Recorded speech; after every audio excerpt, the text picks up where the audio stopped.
ಇನ್ನು ಮೋದಿ ಪದಗ್ರಹಣ ಕಾರ್ಯಕ್ರಮಕ್ಕೆ ಬಿಗಿ ಭದ್ರತೆಗೆ ಸಂಬಂಧಪಟ್ಟಂತೆ ಎಲ್ಲ ರೀತಿಯಂಥ ಸುದ್ದಿಗಳು ಬರ್ತಾ ಇದೆ. ಪ್ರಮುಖವಾಗಿ ರಾಷ್ಟ್ರ ರಾಜಧಾನಿ ದೆಹಲಿ ಈಗ 7 ಸುತ್ತಿನ ಕೋಟೆಯಾಗಿ ಪರಿವರ್ತನೆ ಆಗಿದೆ. ಯಾಕೆಂದರೆ ಪ್ರಧಾನಿ ನರೇಂದ್ರ ಮೋದಿ ಅವರು ನಾಳೆ ಪ್ರಮಾಣ ವಚನವನ್ನು ಸ್ವೀಕರಿಸ್ತಾರೆ. ಹೀಗಾಗಿ ವಿದೇಶಿ ಗಣ್ಯರು ಕೂಡ ಆಗಮಿಸ್ತಾ ಇದ್ದಾರೆ. ರಾಷ್ಟ್ರಪತಿ ಭವನದ ಒಳಗೆ ಹೊರಗೆ 3 ಹಂತದ ಭದ್ರತೆಯನ್ನು ಈಗಾಗಲೇ ನಿಯೋಜನೆ ಮಾಡಲಾಗಿದೆ. ಅರಸೇನಾ ಪಡೆ, NSG ಮತ್ತು ಸ್ನೈಪರ್ಗಳು ಈಗ ಹದ್ದಿನ ಕಣ್ಣನ್ನು ಇಟ್ಟಿದ್ದಾರೆ. ಇದರ ಜೊತೆಗೆ ದೆಹಲಿಯಲ್ಲಿ ಡ್ರೋನ್ ಹಾರಾಟವನ್ನು ಸಂಪೂರ್ಣವಾಗಿ ನಿಷೇಧ ಮಾಡಲಾಗಿದೆ. ಇನ್ನು ವಿದೇಶದಿಂದ ಆಗಮಿಸ್ತಾ ಇರುವಂಥ ಗಣ್ಯರಿಗೂ ಕೂಡ ವಿಶೇಷವಾದ ಭದ್ರತಾ ವ್ಯವಸ್ಥೆಯನ್ನು ಕಲ್ಪಿಸಲಾಗಿದೆ. ಗಣ್ಯರು ವಾಸ್ತವ್ಯವಿರೋ ಹೋಟೆಲ್ಗೂ ಕೂಡ ಹೈ ಸೆಕ್ಯೂರಿಟಿ ನೀಡಲಾಗುತ್ತೆ.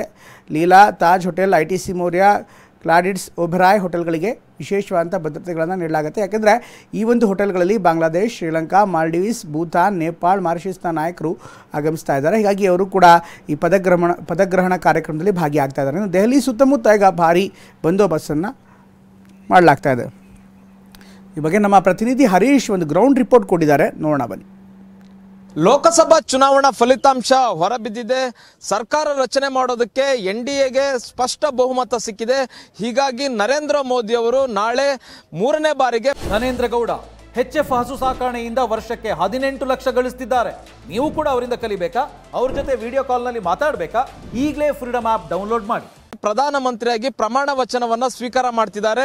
ರಾಷ್ಟ್ರಪತಿ ಭವನದಲ್ಲಿ ಸಂಜೆ 7:15ಕ್ಕೆ ನರೇಂದ್ರ ಮೋದಿ ಅವರು ಪ್ರಧಾನಮಂತ್ರಿಯಾಗಿ ಪ್ರಮಾಣ ವಚನವನ್ನ ಸ್ವೀಕಾರ ಮಾಡ್ತಿದ್ದಾರೆ. ಅದರ ಜೊತೆಗೆ NDA ಮಿತ್ರ ಪಕ್ಷಗಳ ನಾಯಕರುಗಳು ಕೂಡ, ಜೊತೆಗೆ BJP ನಾಯಕರುಗಳು ಕೂಡ ಸಚಿವರಾಗಿ ಪ್ರಮಾಣ ವಚನವನ್ನ ಸ್ವೀಕಾರ ಮಾಡ್ತಾ ಇದ್ದಾರೆ.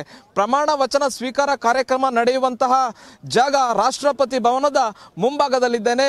ನೋಡ್ತಾ ಇರ್ಬೋದು ಯಾವ ರೀತಿಯಾಗಿ ತಯಾರಿ ಮಾಡಿಕೊಳ್ಳಲಾಗಿದೆ, ಯಾವ ರೀತಿಯಾಗಿ ಭದ್ರತೆಯನ್ನ ಮಾಡಿಕೊಳ್ಳಲಾಗಿದೆ ಅನ್ನುವಂತಹ ನಿಟ್ಟಿನಲ್ಲಿ ಈ ಒಂದು ಕಾರ್ಯಕ್ರಮಕ್ಕೆ ದೇಶದ ವಿದೇಶದ ಗಣ್ಯರು ಬರ್ತಾ ಇದ್ದಾರೆ.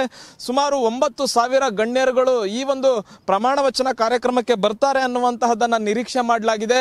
ಮತ್ತೆ ಆಹ್ವಾನವನ್ನು ಕೂಡ ಕಳಿಸಲಾಗಿದೆ. ದೇಶದ ಧಾರ್ಮಿಕ ಮುಖಂಡರುಗಳು, ಬಿಸ್ನೆಸ್ ಮ್ಯಾನ್ಗಳು ಕೂಡ ಈ ಒಂದು ಕಾರ್ಯಕ್ರಮಕ್ಕೆ ಬರ್ತಾ ಇದ್ದಾರೆ. ಮುಖ್ಯವಾಗಿ ಪ್ರಮಾಣ ವಚನ ಸ್ವೀಕಾರ ಕಾರ್ಯಕ್ರಮಕ್ಕೆ ಸಾರ್ಕ್ ದೇಶಗಳ ಪ್ರಮುಖರನ್ನು ಆಹ್ವಾನ ಮಾಡಲಾಗಿದೆ. ಇದರಿಂದ ರಾಷ್ಟ್ರ ರಾಜಧಾನಿಯಲ್ಲಿ ಭದ್ರತೆಯನ್ನು ಹೆಚ್ಚಿಸಲಾಗಿದೆ. ಗಣ್ಯರು ತಂಗುವಂತಹ ಹೋಟೆಲ್ಗಳಲ್ಲೂ ಕೂಡ ಸಾಕಷ್ಟು ಬಿಗಿ ಭದ್ರತೆಯನ್ನ ಮಾಡಿಕೊಳ್ಳಲಾಗಿದೆ. ಮತ್ತೆ ಗಣ್ಯರು ಪ್ರಮಾಣ ವಚನ ಕಾರ್ಯಕ್ರಮಕ್ಕೆ ಬರುವಂತಹ ಮಾರ್ಗ ಆಗಿರ್ಬೋದು, ಮತ್ತೆ ಹೋಟೆಲ್ಗೆ ಹೋಗುವಂತಹ ಮಾರ್ಗಗಳನ್ನು ಗೊತ್ತುಪಡಿಸಲಾಗಿದೆ. ಮತ್ತೆ ಆ ಮಾರ್ಗಗಳಲ್ಲೂ ಕೂಡ ಹೆಚ್ಚಿನ ಭದ್ರತೆಯನ್ನ ಮಾಡಿಕೊಳ್ಳಲಾಗಿದೆ. ಇದರಿಂದ ವಾಹನ ದಟ್ಟಣೆ ಹೆಚ್ಚಾಗುತ್ತೆ ಅನ್ನುವಂತಹ ನಿಟ್ಟಿನಲ್ಲಿ ಪರ್ಯಾಯ ಮಾರ್ಗಗಳಿಗೂ ಕೂಡ ಸೂಚನೆಯನ್ನು ಕೊಡಲಾಗಿದೆ. ಬಾಂಗ್ಲಾದೇಶ, ಶ್ರೀಲಂಕಾ, ಮಾಲ್ಡೀವ್ಸ್, ಭೂತಾನ್, ನೇಪಾಳ, ಮಾರಿಷಸ್ ಹಾಗೂ ಸೀಸೆಲ್ಸ್ ರಾಷ್ಟ್ರಗಳ ಅಗ್ರ ನಾಯಕರುಗಳು ಈ ಒಂದು ಕಾರ್ಯಕ್ರಮದಲ್ಲಿ ಭಾಗಿಯಾಗ್ತಾ ಇರುವಂತಹದ್ದು. ಇವರಿಗಾಗಿ ದೆಹಲಿಯ ಲೀಲಾ, ಒಬೆರಾಯ್, ತಾಜ್, ITC ಮೌರ್ಯ ಈ ತರದ ಹೋಟೆಲ್ಗಳನ್ನು, ಐಷಾರಾಮಿ ಹೋಟೆಲ್ಗಳನ್ನ ಕಾದಿರಿಸಲಾಗಿದೆ.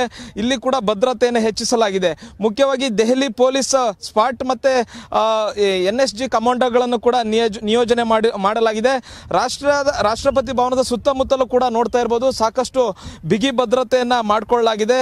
ಪ್ರಮಾಣ ವಚನ ಸ್ವೀಕಾರ ಕಾರ್ಯಕ್ರಮ ರಾಷ್ಟ್ರಪತಿ ಭವನದ ಹೊರಗಿನ ಆವರಣದಲ್ಲಿ ನಡೆಯಲಿದೆ. ಸುಮಾರು 9,000ಕ್ಕೂ ಹೆಚ್ಚು ಗಣ್ಯರು ಭಾಗವಹಿಸ್ತಾ ಇದ್ದಾರೆ. ಮುಖ್ಯವಾಗಿ ನರೇಂದ್ರ ಮೋದಿ ಅವರು 3ನೇ ಬಾರಿ ಪ್ರಮಾಣ ವಚನವನ್ನು ಸ್ವೀಕಾರ ಮಾಡ್ತಾ ಇರುವಂತಹದ್ದು. ಕಳೆದ 2 ಬಾರಿ BJPಯೇ ಸಂಪೂರ್ಣ ಬಹುಮತವನ್ನ ಸಾಧಿಸಿತ್ತು. ಆದರೆ ಬಹುಮತ ಈ ಬಾರಿ BJPಗೆ ಸ್ಪಷ್ಟವಾಗಿ ಸಿಕ್ಕಿಲ್ಲ. ಈ ಬಾರಿ NDA ಸರ್ಕಾರ ರಚನೆ ಆಗ್ತಾ ಇರುವಂತಹದ್ದು. ಹೀಗಾಗಿ ಪ್ರಧಾನಿ ನರೇಂದ್ರ ಮೋದಿ ಅವರ ಜೊತೆ NDA ಇತರ ಪಕ್ಷಗಳ ನಾಯಕರುಗಳು ಕೂಡ ಪ್ರಮಾಣ ವಚನವನ್ನು ಸ್ವೀಕಾರ ಮಾಡ್ತಿದ್ದಾರೆ. ಮತ್ತೆ BJPಯ ಹಿರಿಯ ನಾಯಕರುಗಳು ಕೂಡ ಸಚಿವರಾಗಿ ಪ್ರಮಾಣ ವಚನವನ್ನು ಸ್ವೀಕಾರ ಮಾಡ್ತಿದ್ದಾರೆ. ಸರ್ವ ರೀತಿಯಲ್ಲೂ ಕೂಡ ದೆಹಲಿ ಸಿದ್ಧ ಆಗ್ತಿದೆ. ಕ್ಯಾಮ್ರಾ ಪರ್ಸನ್ ಅಜಯ್ ಜೊತೆಗೆ ಹರೀಶ್, TV9 ನವದೆಹಲಿ.